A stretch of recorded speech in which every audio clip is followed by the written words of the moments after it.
Hey guys, welcome back to the channel. I'm pulling the frets from an Ibanez art core here. I'm going to re-radius the neck back to the 12 inches it came with because it got a little warped. So I'm in the middle of the job and heating frets here to get them to pull out. This one's been pretty stubborn, so I thought it would be a good one to explain the process. So this is a pair of fret pulling pliers. You can get these on Amazon at the big name brand place. These are the cheap Amazon ones and they work great. Just heating the fret here, waiting for it to start to feel loose. The device you see in the lower right is actually a numbered fret holder. I 3D print these. It's really easy to get the frets out of order if you don't keep track of them, so it's important to use something that helps you keep them in the right order.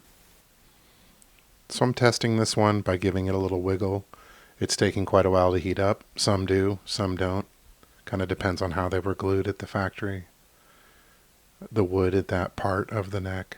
But you really don't want to tug or try to force it out with the pulling jaws. You want the fret to be hot enough that as you close the jaws, the teeth of them close under the fret, around the fret tang.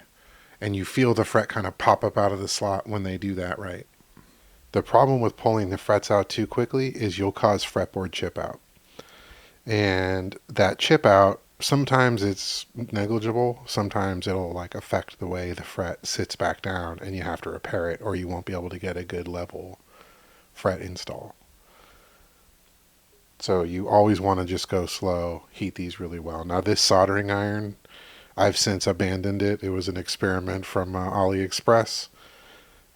Useful for some things, but I just wasn't getting consistent enough results out of it. So you get what you pay for. Back to the Weller. But you can see here, I finally pull one.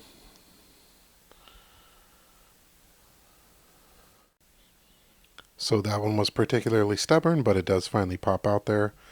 Stick it in hole number 13 on my handy fret holder.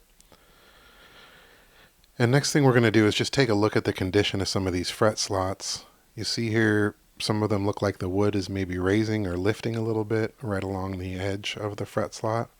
That's from the barbs on the fret tang lifting the wood as they come up out of the slot.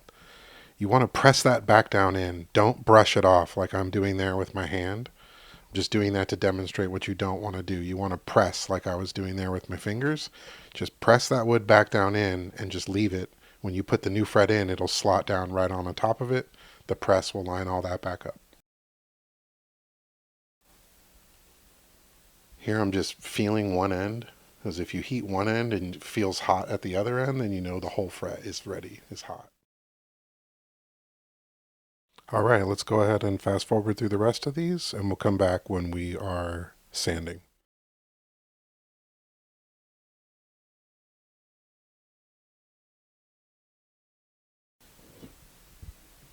All right, last one here, and we have a clean fretboard. So go ahead and just lightly feel it with the fingers. Make sure there's no edges or bits of wood that feel like they're going to pop out if I start sanding. So I'm using a 12-inch radius block here because that's what I measured this neck with the radius gauges to be. So really just letting the sanding block and gravity do the work here. I'm using my hand to guide it back and forth, but I'm not pressing down with much force at all. Notice this high edge here is what's taking most of the sanding wear. And it really just was that outside edge that was measuring out of whack when I was checking the relief when the guitar was strung, so that makes sense. I'm just going to go here until I notice all of the wood changing color evenly. That tells me I've hit a new level surface or properly radiused surface. So this one is definitely getting there. I can tell by the straight edge check. I'm going to go ahead and sight it. You can see here I'm doing my best to capture sighting using a camera lens, which is pretty good. But you see how straight that edge looks? It did not look like that when I started. This high side over here was visibly arced as you looked down the length of the neck.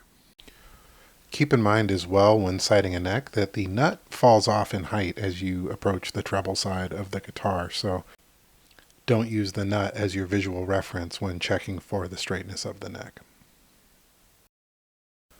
So I use an air compressor with a little air gun on it to blow out all of the fret slots, and then give the neck a rub down with some lemon oil, gives it a nice dark color, and then helps me clean it. And then I use some fingerboard cleaner and prep and a microfiber cloth to scrub any remaining dirt or grime off that neck. Not much. It was a new guitar, so it came out really clean. Alright, so let's catch up with future me installing these frets. Notice I'm using something called a wick tip on the super glue. You can get these on Amazon. I'll include a link in the description. The very tip of those is perfectly sized to kind of ride the groove of the fret slot as you drag the super glue across the fretboard. Now I'm making this look easy here. You definitely need to develop kind of a smooth motion and a steady hand pulling that straight across so that the glue only goes in the slot. You only have a second to clean it up, and then you're going to press in the fret and clean up any squeeze out. So I'm just seating it with my fingers, giving it a press. Again, these are the exact same frets going right back in the exact same slot, and I can even feel them finding their original grooves. So I'm using my press here, and I'm doing it by hand. But if these were new frets going into new slots, I would be mounting that press in something that can provide hundreds of pounds of force to really seat them in a uniform way across the fretboard. I'm also checking these visually, and in case there's any that are a little bit funky or don't go in, I can hammer them in.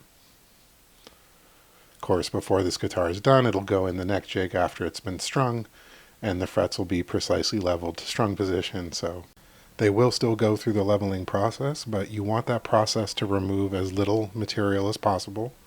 Remember, the customer has chosen the frets that are comfortable to them, so the more you remove in leveling them, the more you change the fret, and the more you reduce the number of future refrets that the frets can take. And also it just takes a really long time. So you want that leveling process to go quick and smooth and remove just very small thousandths of an inch here and there of variance in the installation. So you rinse and repeat a little bit and you end up with the fully fretted guitar, as you see here. So we'll go ahead and get this polished up and ready to list on the website. And in the meantime, we'll take it for a little spin. All right, guys, remember to like and subscribe. We'll see you next time. Thanks.